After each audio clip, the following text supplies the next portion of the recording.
dos embargos de declaração. Texto e narração de Lírio Hoffman Jr. A partir do artigo 1022, o novo Código de Processo estabelece diretrizes ao recurso de embargos de declaração.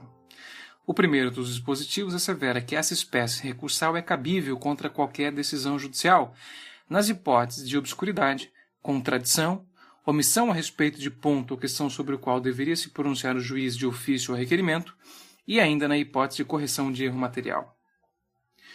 Para efeitos pragmáticos, no parágrafo único desse dispositivo, o Código reputou por bem estabelecer o que se compreende por omissão.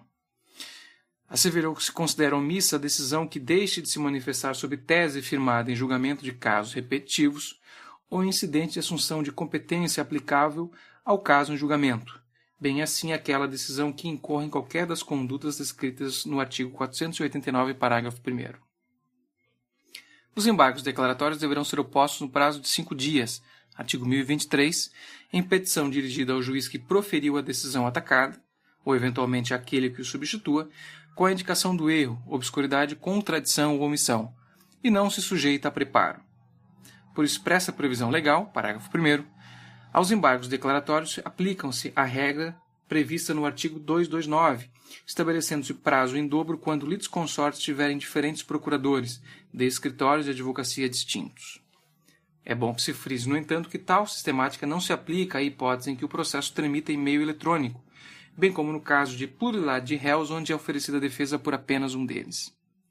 De outra parte, a intimação da parte adversa para manifestação ao recurso está condicionada à possibilidade de a impugnação acarretar a modificação da decisão impugnada, parágrafo 2º. Na sequência, diz o artigo 1024, deverá o juiz julgar os embargos no prazo de 5 dias. Nos tribunais, deverá o relator apresentar os embargos em mesa na sessão subsequente, proferindo voto. Não havendo julgamento nessa sessão, será o recurso incluído em pauta automaticamente. O parágrafo 2º traz importante inovação. Aduz que, quando os embargos de declaração forem opostos contra a decisão do relator ou de outra decisão unipessoal proferida em tribunal, o órgão prolator da decisão impugnada decidir-los-á monocraticamente.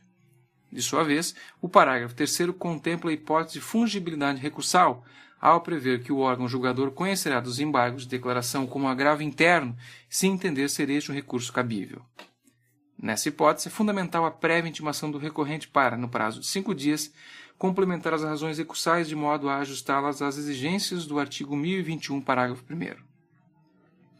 Também o parágrafo 4º desse mesmo artigo traz novidade de relevo.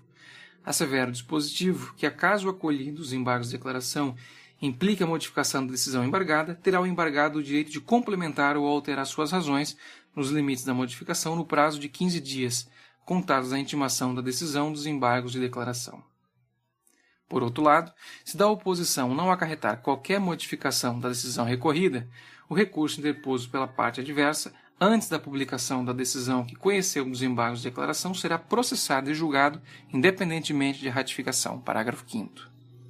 O artigo 1025 consagra ainda relevante inovação no que toca aos embargos opostos para fins de pré-questionamento.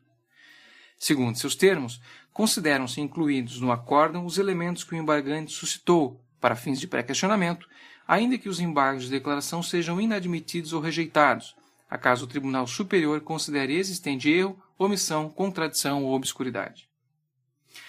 Ao repetir regra similar contida no Código Revogado, assevera o caput do artigo 1026 que os embargos declaratórios interrompem o prazo para a interposição de qualquer outro recurso. No particular, resta a novidade agora positivada de que os embargos declaratórios não possuem efeito suspensivo. Sem embargo, contempla o parágrafo 1º que a eficácia da decisão poderá ser suspensa se demonstrada a probabilidade de provimento do recurso, ou sendo relevante a fundamentação, se houver risco de dano grave ou de difícil reparação. De outra parte, o Código prevê regras sancionatórias à utilização indevida desse recurso. O parágrafo 2º dispõe que quando manifestamente protelatórios, o juiz ou o tribunal, em decisão fundamentada, condenará o embargante a pagar ao embargado multa não excedente a 2% sobre o valor atualizado da causa, e que, na reiteração, a multa será elevada até 10% sobre o valor atualizado da causa, ficando a interposição de qualquer outro recurso condicionada ao pagamento prévio do valor da multa, à exceção da fazenda pública e do beneficiário da gratuidade judicial, que a recolherão ao final.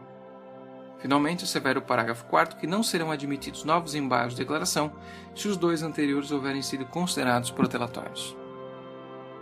Chegamos ao fim deste episódio. Até o próximo!